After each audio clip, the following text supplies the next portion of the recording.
I don't know how to solve it because, to be honest, I have this microphone and I have nothing that would do any sound. So let me know in the comments. Ah, it's good now. Good, thank you. Okay. Nervousness. Let's get it away. So. Disinformation is information that is being deliberately distorted and then, of course, secretly, ideally, I will get to that, leaked into the communication process in order to deceive or manipulate. Important thing is that it's not an outright lie. It's distorted information, and as you will learn with me later, it's actually good to put there a hint of truth, because then it's more believable. And what we with disinformation campaigns are trying to strive for, I won't start again. Or do you really want to start again? I was just making jokes about my cat, so let's not complicate this. Where was I? Come on, admin, stop writing me there. What you want to do is put there a hint of truth, because it's really not about forcing someone into believing you or trusting you. It's really the subtle manipulation that you start to believe into something that you wouldn't originally, or that you stop believing there is actually something like a truth, which is very helpful for disinformation manipulators. I will get to that later on too. I often hear that it's very similar to propaganda, that hey, we already had disinformation in the past. It was called propaganda. Now, just because we are in an online space, we call it differently. It's not actually true. Propaganda, in its definition, is not a highly organized attempt. It's just a very brutal, forced attempt to convince you to believe something. It's not about deceiving. I know there is very subtle difference there, but let's say that with propaganda, it's more like 1984 that Orwell described. You know, you are publishing a lot of leaflets, or in Harry Potter when there's undesirable number 1, you know, and there is the raid against Muggles in number 7. Sorry, stupid examples, but. This is really propaganda, leaflets, like pushing into the heads of people with all the brute force of media and everything you have, that this is the only truth. With disinformation, it's not that you are actually forcing onto someone your truth. You're maybe just dissolving the truth, or you are hinting that it might not be as it seems. You're really just deceiving and manipulating. So that's the difference that I wanted to describe. Then there are plenty of more other terms that I wanted to go into, as you can see on the slide. I hate the term fake news. Please, if you have to take one thing from this presentation, please stop using the term fake news. It doesn't mean anything anymore. It might have had a peak, a shine in the past, but now it really doesn't mean anything. It's just a loaded term. Nobody knows what to put under that, so they are putting everything under that, both disinformation, both propaganda, both misinformation, both lies, which is not correct. So I think it's best to stop just using it and start to really define the correct terms that are really specifically pointing out towards a specific problem. So another thing are hoaxes. Hoax in the past, and of course even now, from the point of the word, meant also like false information or some manipulation.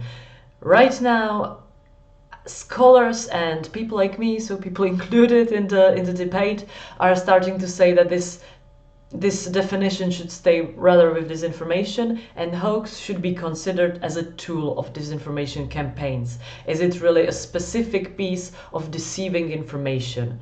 And thirdly, what I would like to mention is misinformation, and it's very important to not mix it with disinformation, because misinformation is false information that is simply wrong, irrespective of whether someone did it on purpose or just by accident, or whether it's really like genuine or criminal incompetence. So if you see something that seems like a false information on the internet, it doesn't mean that the person deliberately put it there or that the person really believes it or whatnot.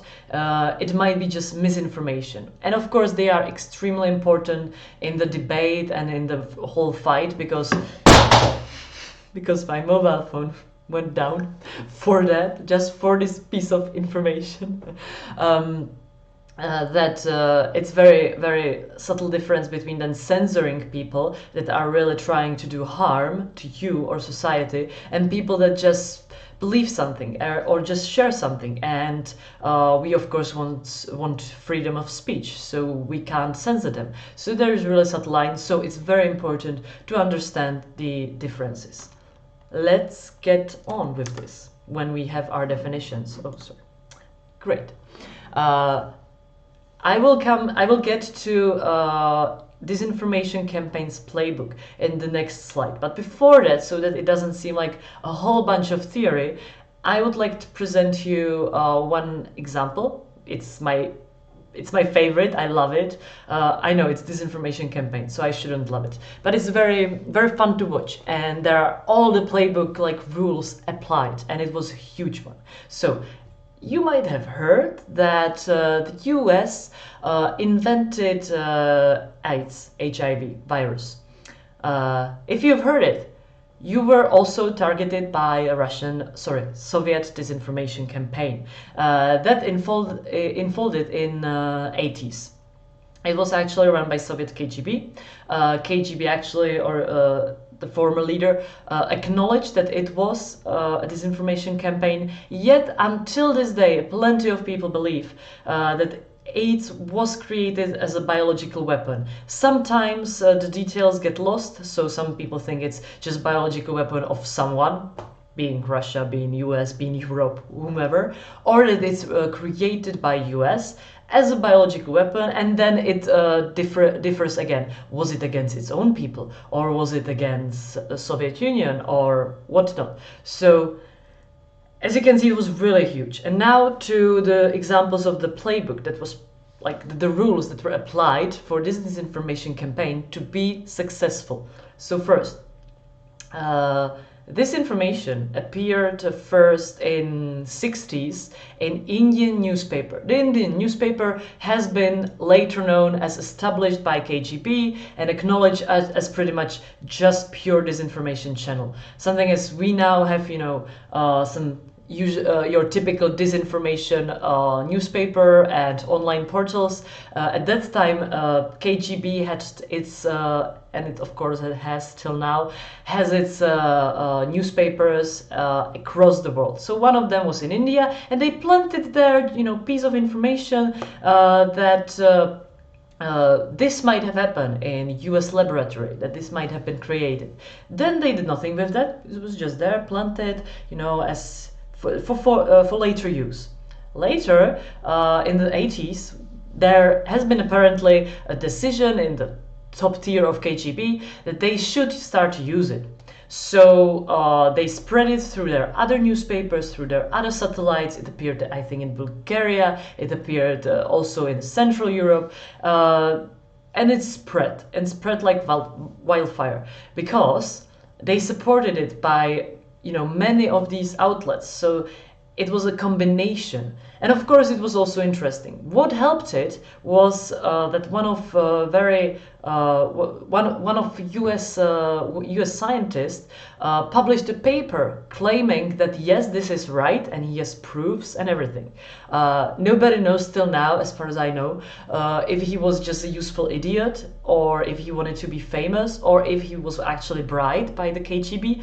But he served well, because now you had plenty of information coming from all directions without knowing where it came from, that this is happening. And then you have even scientists who are confirming it in the US. So then the disinformation starts to live its own life, and then a special task force has been actually established to debunk it, and they succeeded, and they found out, all the way till the Indian publishing newspaper. So that's my favorite one. It was called Operation Infection. I don't know if I said it at the beginning, but as you can see, and it is successful pretty much till now, till nowadays, because as you might have heard it, those who are more inclined, let's say, to not believe in the broadly accepted truth, or how to say it. And I'm not saying that it's bad to trust in some conspiracy theories. I will be always the one who will say, don't trust anything and review your information. But those who are more inclined to trust conspiracy theories without any acceptance might still believe this. Sorry, my English is a little bit off today, but I believe that you understand me. It's not like Miss Schillerova, I hope. Anyway, now to the playbook, just to really explain how is it done and what you can expect that will hit you. I think it's very important to know what can hit you. There's called something active measures. I prefer to call it a disinformation playbook because it's more sexy, and then you can also fight it with your own playbooks. It's drafted by US experts, also those who fought the disinformation campaigns in the past, and it's called also sometimes Russia playbook. But I really don't think that just because they were doing the biggest operations in the past means that nobody is doing this now, and also that just Soviet Union created this in the past. It was really a common work of plenty of people who wanted to spread disinformation. So, first, find the cracks in the target society. It is really important to know what is right now at the targeted society something that divides the society.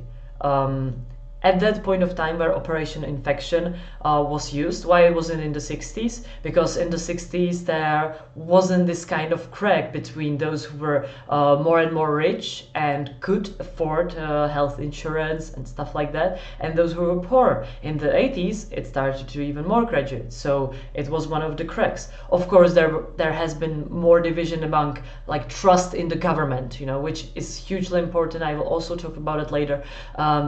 If your society doesn't really trust the government, then they will believe that the government is actually trying to invent a biological weapon against you. If you had a society where people trust in government, of course they wouldn't trust it. Like, of course they wouldn't believe that this information. Like, why would they? That's just bizarre, So you need to find a crack and emphasize these divisions. Again, something to put into present day.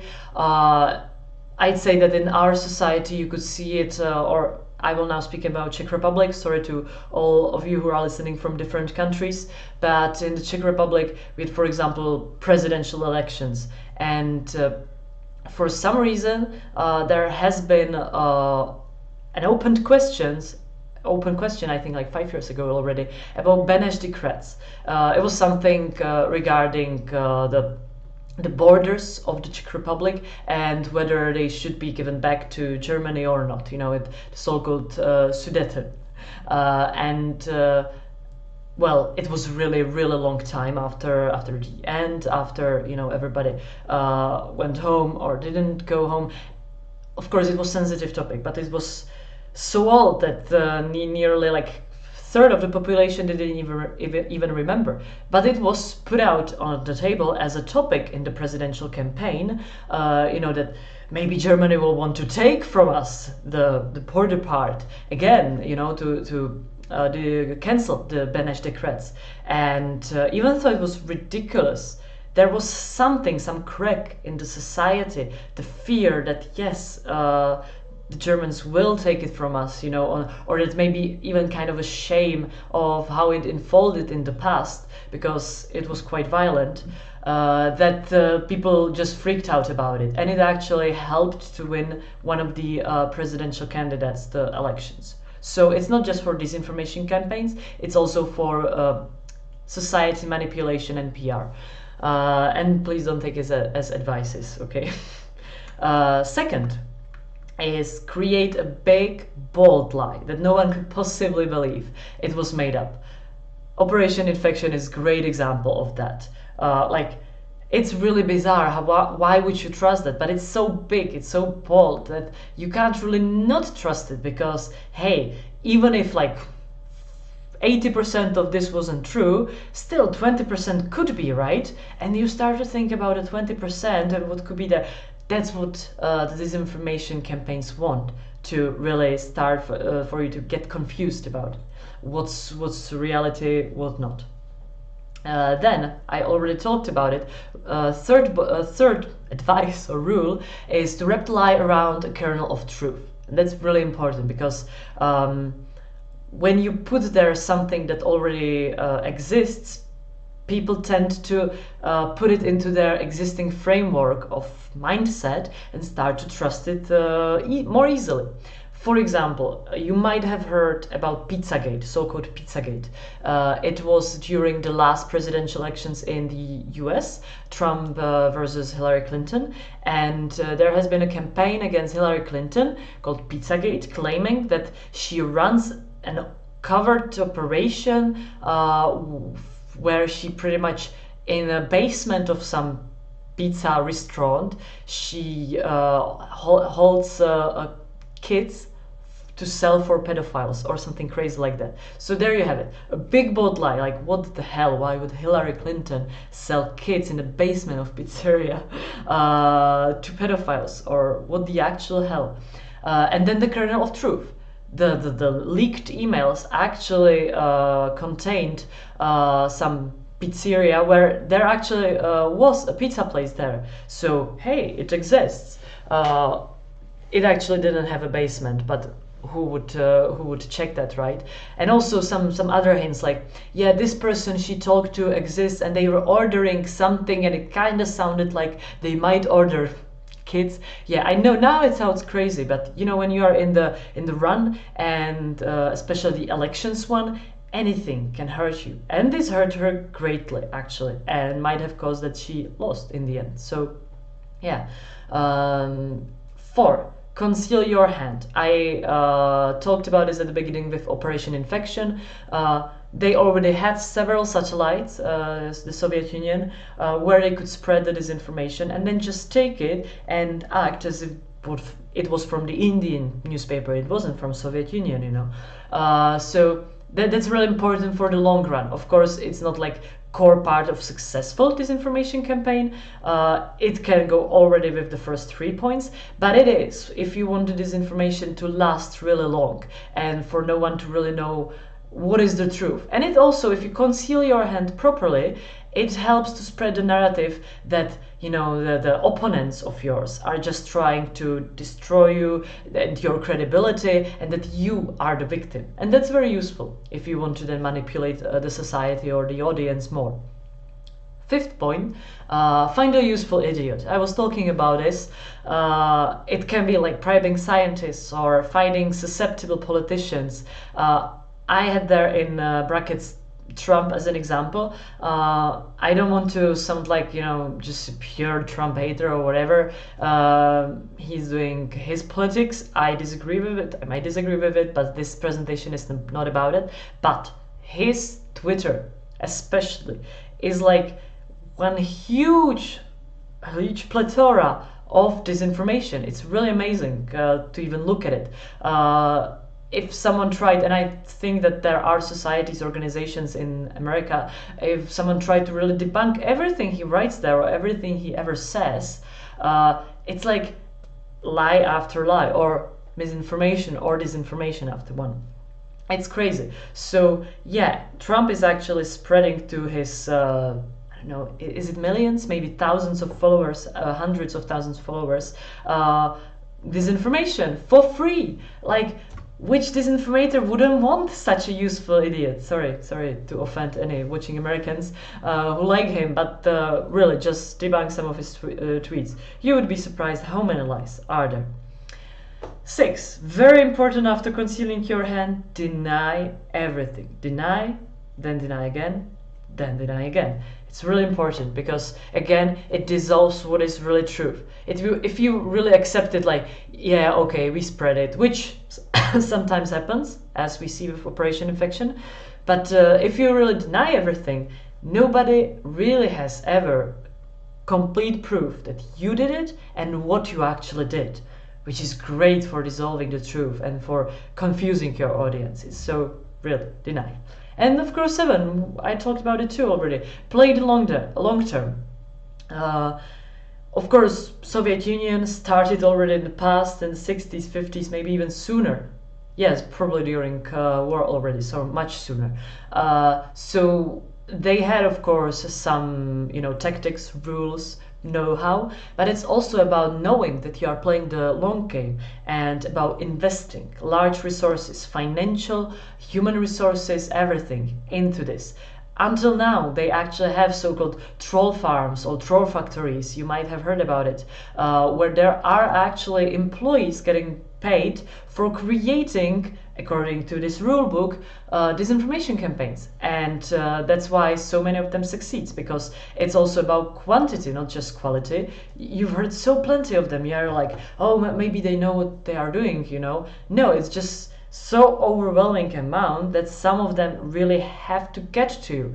And that's the long game, that you are really thinking not like, oh, one quality disinformation and it will do it, that will destroy the society. It won't. But constant creation of narrative that there is nothing like truth and constant flow of disinformation will, to some extent, disrupt every society. So that would be the playbook.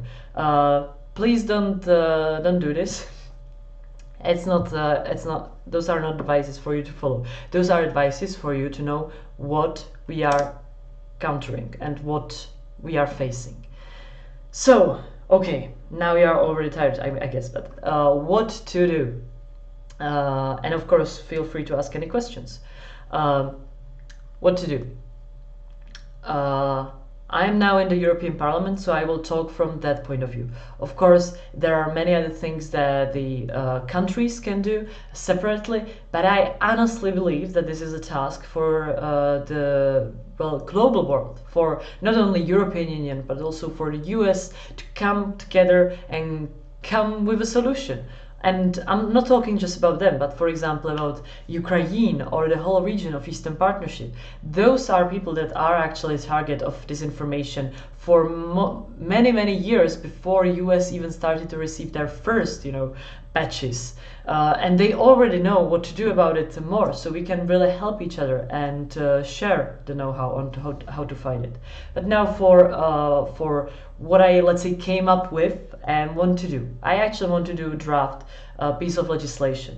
European Parliament doesn't have a legislation initiative, but I can then lobby the commissioners who has it, and I can spread the word. Also, why I want to do it, and now I will talk about the points, is that it's a really great example because we are really lacking any form of, let's say, approach to it, and it's really problematic because it then forces the corporations to do something about it. And of course, if you have a corporation which sole reason to exist is to create money, to decide what is truth and what to censor and what not, then you have a problem. But that is what is happening right now, because politicians are afraid of the topic, so they are pushing the responsibility onto the corporations. Mark Zuckerberg was in the Munich Security Conference last year, and he was one of the most, important people there. He had the prime speaking time. Why? Well, because the politicians don't know how to force him to do something or want to force him to do something. But he shouldn't be the primetime speaker. It should be the politicians who have the responsibility from democratic elections, right? But now for the disinformation law. Now for why I spoke at the beginning about the importance of definitions. Why I think that it is important to have such a law, such a piece of legislation, is because there would be finally definitions. Now when I meet even like experts in the field, and I'm already quite, let's say, in the field too, even so I wouldn't call myself an expert yet, when I talk to them, first what we need to do is to sit down and just make definitions, like what we are actually talking about to each other, because there are not really existing ones yet. And that's crazy. Like, if even we who are already on some level of expertise need to first define what we are talking about, then how the society should understand what is going on and what hit them. I prefer to also use a road example, so-called road example. If you wanted to make some new legislation regarding, I don't know, first-class roads and highways and pavements, well, you first need to define what is a highway. Well, now, if you have a driving license, you probably already have now a definition of highway, and how to behave on that. You have probably a definition of pavement.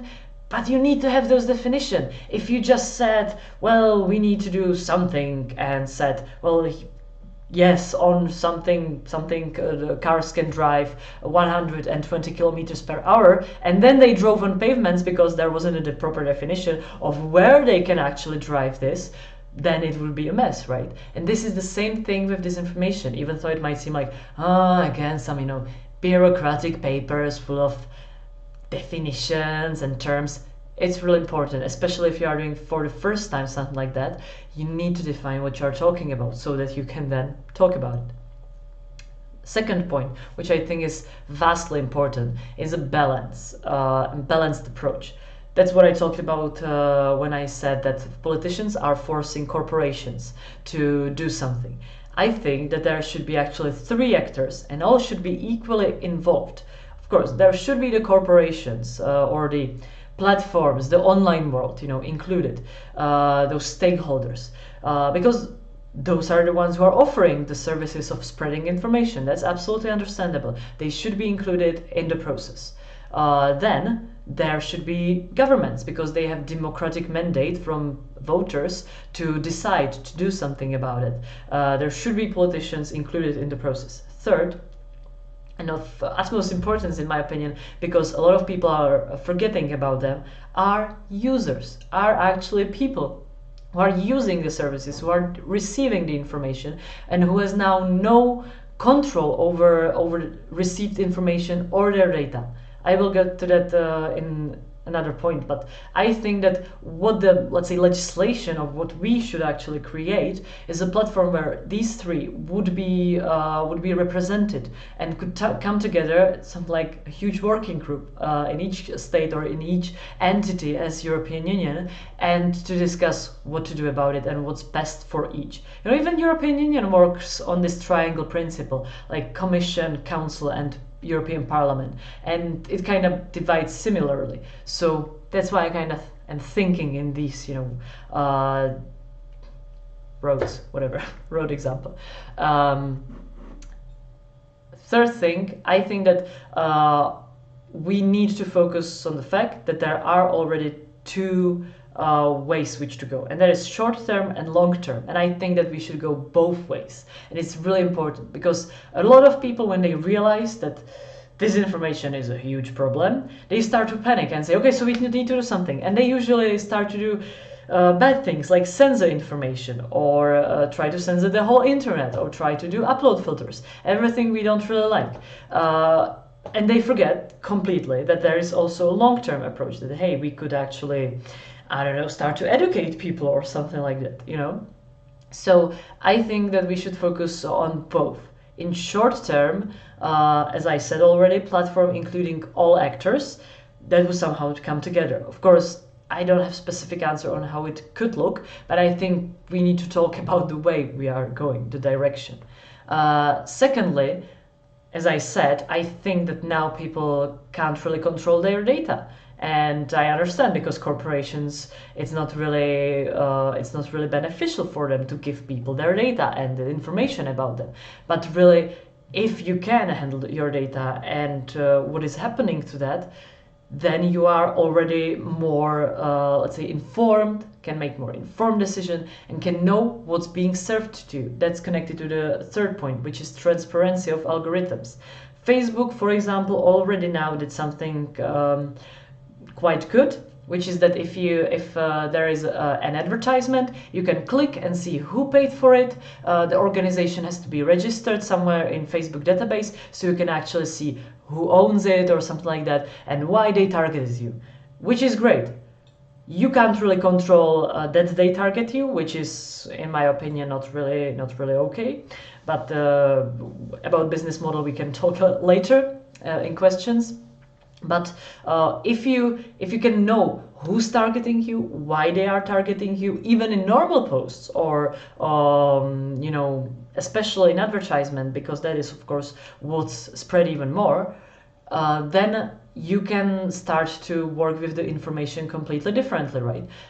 If I just see some information, I'll be like, yeah, okay, might be true, might not, and I'm already like a lot not trusting, let's say. But if I actually can check who's trying to sell me their bullshit, pardon my French, then I'm enabling myself, or it's enabling me to counter disinformation myself, and not, you know, not to put the responsibility on some corporation and government telling me, hey, this is true. No, I can then more easily uncover what is really true.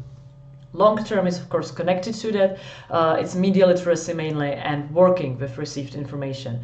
It's a huge topic, but everybody is afraid to jump right into it, because it's a huge reform. It's a huge reform for education. It's a huge reform even for third age education and for working with people. But it's immensely important, and we need to not be afraid of that. And I think again that the European Union can, you know, kind of help from this point of view, can push for this topic more from its European level, because I think it will be even more beneficial, because if just each country will try to reform their education in terms of media literacy, I don't think it will be the best version we can get into.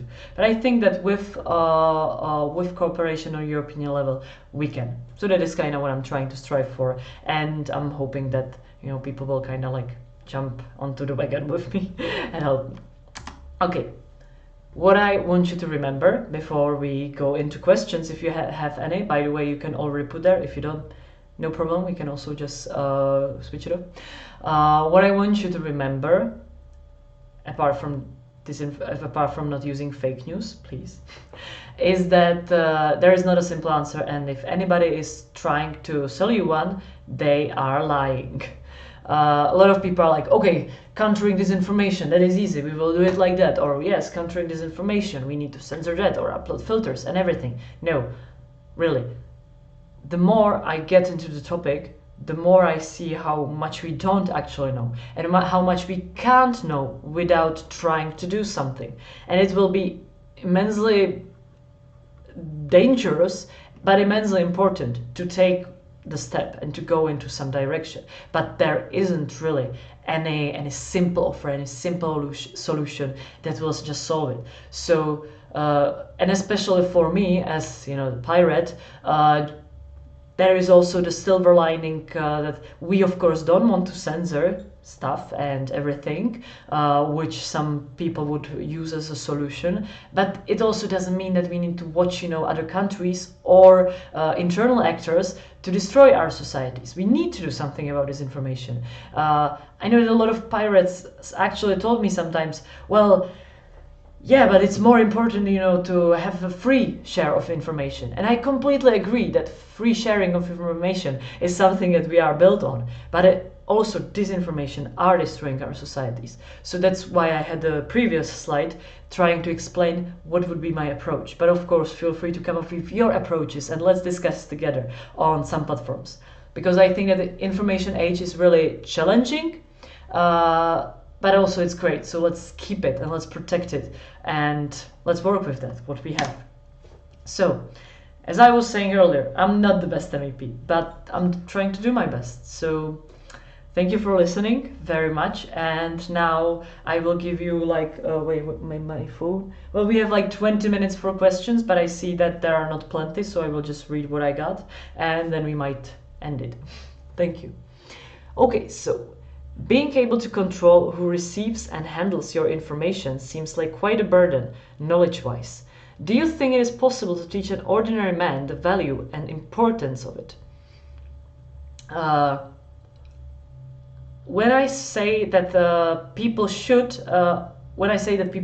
have control over their information, what they receive and who's giving it to them, and the really knowledge-wise burden, I'm not saying that all people would want to use it, of course. I'm just saying that this, let's say, option needs to be put out there. Right now it's very not beneficial for the businesses, so of course they are not giving you the option to even opt out, for example, from advertisement or something, because that's what they are living off, right? But I think that the option should be there. Yes, opt-out is a really good term for that, but it doesn't mean that everybody will use it or that everybody has to use it. It's the same with digitalization, sorry to jump from another topic, but it's really the same example. When we are speaking about digitalization, it doesn't mean that we will throw over everybody who don't know how to use email or something, It's the typical argument like, oh, so what will you do, with pensioners? They will just have to learn the email. No, there will still be, paper versions, and there still will be also digitization for those who want it. So that's the same thing with this burden of information. Those who want it can have it. Those who don't want it, there will be a whole another network of let's say, measures that will protect the person if the person doesn't want to bear the burden. Plus, of course, the long-term approach should ensure that it won't be such a burden, that for people it will be more natural to work with information, that it won't be like, oh, so many information, such a burden, let the government say what I should think. No, it should be like, again, the combination of the triangles. Like, you should have the opportunity to work with the information, you should have the education to know how to do it, and you should also have some safety measures that will protect you in case you just decided you don't want to do it, bear the burden or something like that. So yes, that would be like my answer. I don't see any more questions. I will drink some water.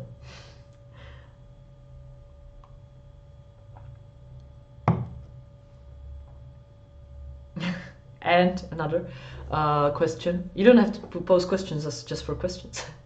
Is there any fun disinformation you have heard about yourself? That's an interesting question.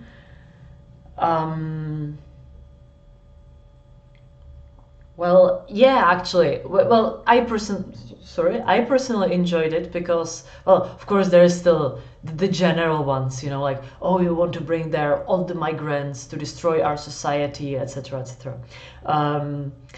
But those are more general and more against our party. But against me specifically, and it actually came from Russian trolls, naturally, was when I was on holiday last August in Georgia. And well, it really was just holiday. So for me, I didn't really care about some details, or I wasn't really careful about properly, let's say, properly building up what I'm doing, So I went to Georgia and I profoundly enjoyed it. And then I contacted, some people that I knew from people in Czech Republic, and I asked them, hey, like, what's, because even if I'm on holiday, I still kind of care about politics. And I knew that, I was starting the term as a new MEP, and Eastern Partnership and Georgia will be my topic, so I wanted to learn more, And I was like, hey, who to talk if I want to know more about the political situation in Georgia? And they pointed me towards Igor Korobtev, which is, I think, leader of Free Russia Foundation. It's, well, it's pretty much Russians in Georgia who would like to see more democracy in Russia, something like that. And he focused a lot on the borders where Russia occupies the South Ossetian region. And so I contacted him like, hey, what's the situation there? And I think it was like Sunday, and it was like, and I was leaving on Tuesday, and it was like, oh, what you're doing on Monday? And I told him, well, I could go to Tbilisi again and just sightsee or something. And it was like, oh, and do you want to go to the border? And I was like, oh my God, sure, I want to go to the border. So it was really sudden, not planned, but it, like, come on, I was just on holiday and wanted to see the border. So I went there, and he kind of ensured that because he had some contacts, that as an MEP that I could go there and that there might be some journalists. And I was like, yeah, sure, he will ensure that there will be journalists. And there were actually. They weren't there probably for me, I'm pretty sure about it. They were there for a politician that actually was the first politician to go there from any politicians for after like week of the borderization started, which is crazy because everybody was on holiday. But even more so, the journalists were keen to talk to me, you know, because I was like the second one, and European politician, so they were like, ooh, crazy. So then it got into news and I shared it, and it got pretty big.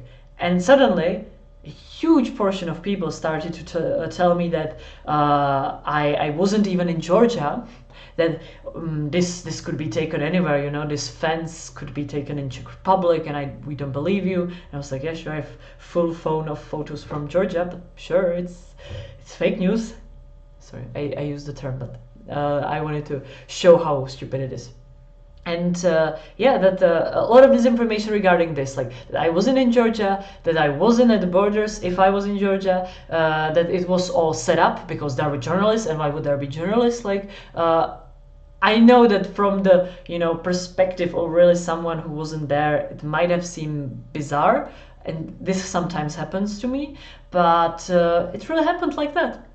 And of course I have like proofs, but also since then I really make sure that if I want to report about something, then I make sure that I have like solid argument and solid proofs to counter this, because of course the trolls were paid or were put there to do this, to dissolve the truth, but then there were really like people solemnly not knowing whether to trust me or not. So for them, I'm really trying now to be more careful about how I present the information, even though I know it's true. Of course, I know that I can't ask from you to trust me blindly, which is also good that no, you are not doing that, you know. But it's really fun. So sorry for a long story. Another question. Hi, Katarina. Hey, what is being done in the EU around disinformation? Well, the right now, actually, the portfolio is under Czech Commissioner Věra Jourová, and I'm trying to set up a meeting with her. But of course, now in the coronavirus days, it's much harder. So if anyone from her team is watching, please, let's do it. I'm really looking forward to it. And before that, so of course, even because of coronavirus, she didn't start working on it yet that much, so I'm not sure what she's planning in that field. But the Commission in general unfolded a lot of its own, let's say, like playbooks, like what to do, how to counter disinformation, best practices, and stuff like that for each of institutions and even like countries. Of course, it's again just recommendation, so it's not something that could be forced. I really want to do legislation, not just recommendation, but it's something. Commission is really realizing that it is a problem. Also, it has under External Action Service, I think it's called like that, EU versus disinfo.eu, I think, platform where they are really trying to debunk disinformation, or EU.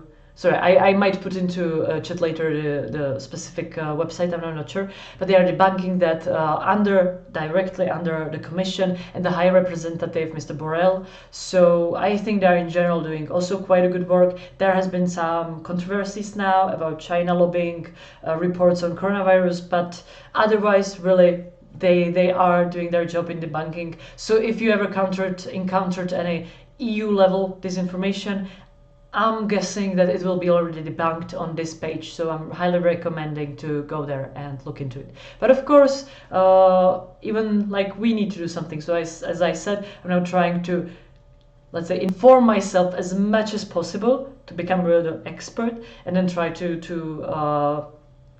draft the piece of legislation, and then try to push it and lobby it and start to involve more experts. Okay. Well, now we have the playbook, so we can start some. Parental advisory. Please don't use disinformation playbook.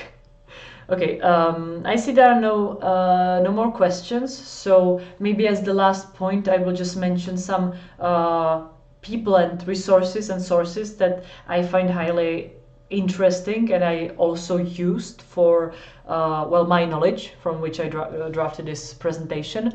I think that really good. Oh, I hope that I will remember the names. Wait a second, I will write it. Yes. From Mr. Pomerantsev, book This is Propaganda. I think it's really good on the topic, and he's actually describing the various methods that the disinformators can use. Then New York Times have wonderful and plenty of pieces of disinformation. Actually, I used the playbook pretty much from what New York Times put together. I think there is also a YouTube video that they created on Operation Infection. So try to find it from New York Times. It's really just 40 minutes of well, a lot of what I already told you, but put together with very nice graphics and very well crafted and drafted. They come into different conclusions than I do, but like that's just a matter of opinion how to counter it, of course. But it's really a good one. And then I would really suggest to follow Alex Stamos, who is actually former chief of security in Facebook. Now he works for Stanford University, and he's pretty much using both of these experiences, like now, you know, the more scientist approach and or scholarship, let's say scholar, and the actually practical one that he was in there, he was where they encountered all the disinformation and everything, and now he's working on a lot of papers and a lot of solutions, and I visited several of his presentations, and he really knows what he's talking about. So follow Alex Stamos if you want to know also more from really the practical field and point of view. So I see there are no more questions, so these would be like advices, and thank you for listening for today. I hope you'll learn something and it will be useful for you, even maybe to talk to your relatives or friends and to tell them what's really going on in this field and what can be done and can be done by us. So thank you and cheers.